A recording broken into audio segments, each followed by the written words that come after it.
The first part is genres of writing. There are three genres of writing. There is academic writing, job-related writing, and personal writing. And then the second part is types of writing. There are four types of writing. There is imitative writing, intensive writing, responsive writing, and extensive writing. Imitative writing is a level that the learners are trying to master the mechanics of writing. Intensive writing includes skills in producing appropriate vocabulary, collocations, idioms, and correct grammatical features. Responsive writing, at this level, from focused attention, is mostly at the discourse level, with a strong emphasis on context and meaning. And the last is extensive writing. Extensive writing requires using all the processes and strategies of writing to write. And then the third part is macro skills and micro skills and macro skills of writing. Micro skills are those that the students need to comprehend in order that they are able to produce an acceptable writing. Maksudnya, micro skills adalah skill di mana secara detail siswa harus menghasilkan tulisan yang dapat diterima oleh pembaca, yang biasanya berfokus pada grammar. And then macro skills are further skills and strategies that are required in order that the students being able to convey the meaning that they want to communicate in their writing. Jadi, macro skills ini berfokus pada bagaimana siswa mengomunikasikan tulisan mereka kepada pembaca. Biasanya berfokus pada context and meaning. And the last part is designing assessment test. I just want to explain about imitative writing. This is the first level of assessing writing. It consisting of two tasks. Those are tasks in handwriting letters, words and punctuations, and spelling task and detecting phoneme grapheme correspondences. Tasks in handwriting letters, words, and punctuation consisting of 5 types. The first one is copying. In this type, test taker should copy letters or words. Jadi di copy yang ini nanti siswa diberikan sebuah tulisan yang dimana siswa harus menyalinnya dengan benar dan tepat.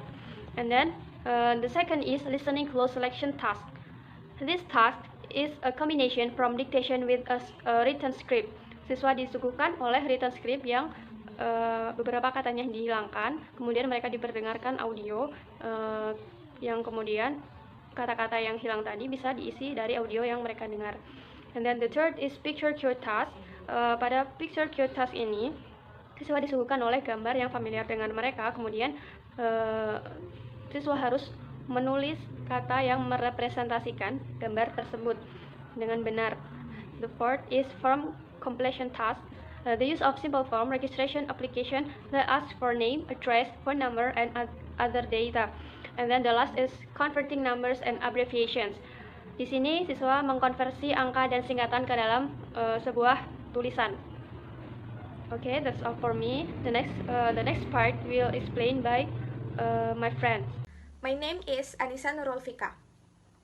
Spelling task and detecting phoneme grapheme correspondences.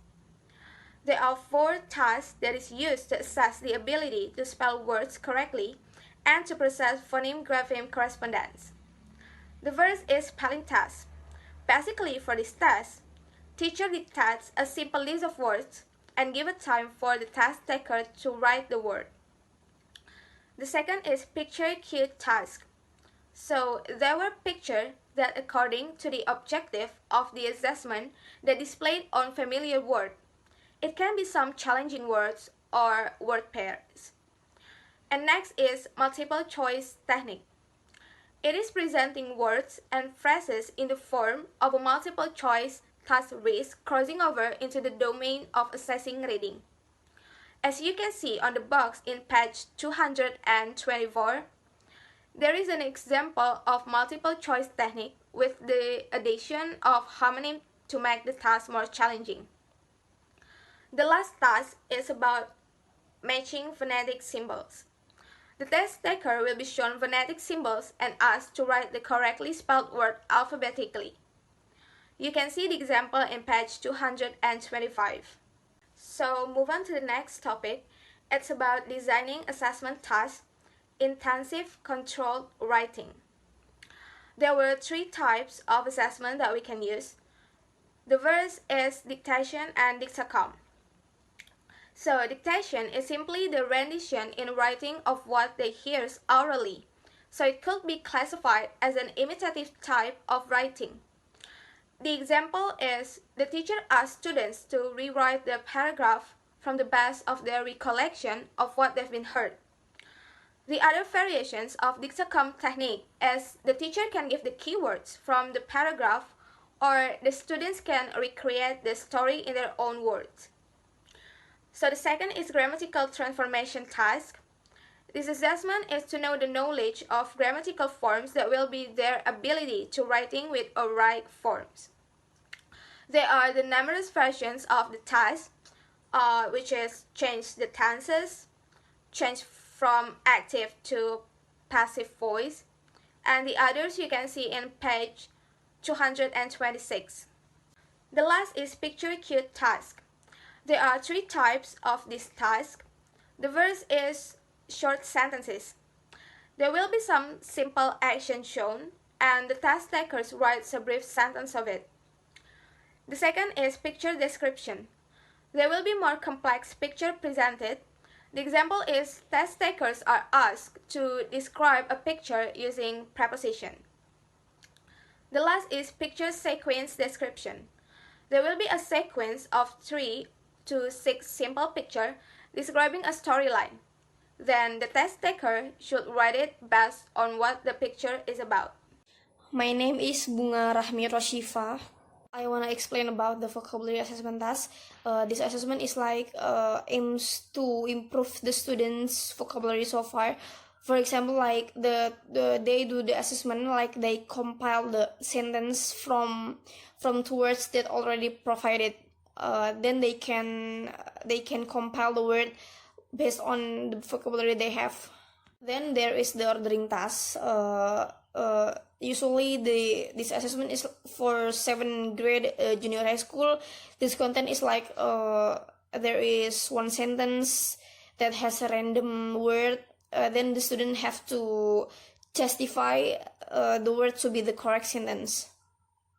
There is short answer and sentence completion task. The content is like dialogue, which is one of them just short answer. You know what I mean? Like yes, okay, sometimes, or anything in short answers. There is the issues in assessing responsive and extensive writing. The first one is authenticity. Authenticity is like the teacher needs to check the validity of the writing production. The teacher less an instructor, or more facilitator. Second is scoring. So scoring is like the teacher must assess the writing production, the way students put words together, but also the function of the text, what the students are trying to say. The third is time. The students are free to write as many drafts as they want before it becomes a final product. There is the designing assessment task for responsive and extensive writing, such as paraphrasing. Paraphrasing is a linguistic term meaning to be written to the same concept in the same language without changing its meaning. Paraphrasing gives the author assistance in giving somewhat different agreement with the original writer. The last is guided questions and answer. The content is like 2 or 3 paragraphs. Usually the content of guided question and answer more likely to tell and even in the form of narration. In the assessment writing, I will explain about the paragraph construction text. The participant of reading performance is inevitable in writing effective paragraph. To a great extent, writing the art of emulating what one reads. The assessment of paragraph development takes on a number of different forms. 1. The topic sentence writing. There are no cardinal rules that say every paragraph must have a topic sentence. The topic sentence writing, like a present or absent and and effectiveness in starting the topic. 2. The topic development within a paragraph. Paragraphs are intended to provide a reader with cluster of meaningful. 3. Development of mind and supporting ideas across paragraph. A writer string two or more paragraphs together in the longer text. And then I will explain about the strategic option. 1. Attending to a set of directives stated or implied by teacher or the convention of the genre for types compare or contrast, problem or solution, pros and cons, and impact or effect. 2. Attending to genre like a report, summaries of reading or lecture or videos, and responses to reading or lecture or videos, and exposition, narration, description, persuasion or argument, graphic data, and library research paper.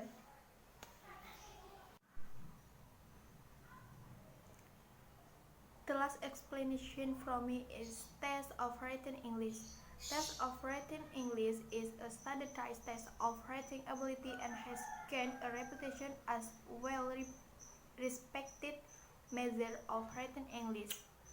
The test of written English is a timed impromptu test in which test takers are under a 30-minute limit and are not able to prepare ahead of time.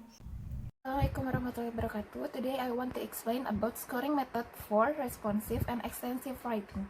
At responsive and extensive writing, there are three major approach to the scoring writing performance. The first is holistic scoring, the second is primary straight scoring, and the last is analytical scoring.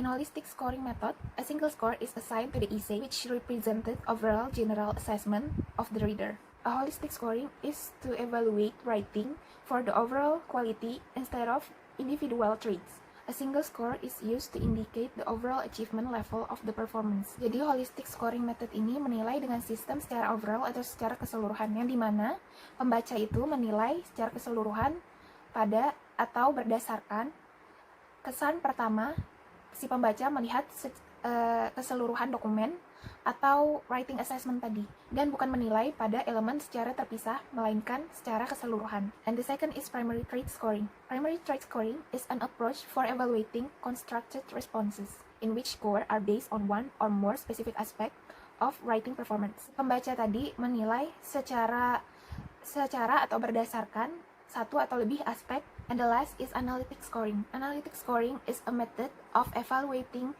written text that assign an individual courses to separate aspect of writing quality. You can see in page 243 in the last paragraph the order in which the 5 categories yang dipakai dalam analytic scoring itu ada 5 kategoris, yaitu organization, logical development of ideas, grammar, punctuation or spelling or mechanics, and style and quality of expression. You can see on page 244 until 245 there are a table that yang menerangkan atau melihatkan spesifik penilaian dari kelima kategori tadi. And the last is beyond scoring atau beside of scoring. Bukan part of scoring, tetapi dia part of bisa dibilang sebagai reflecting. So there are 3 aspects that specialist writing is agree of. This is the best way to teach writing.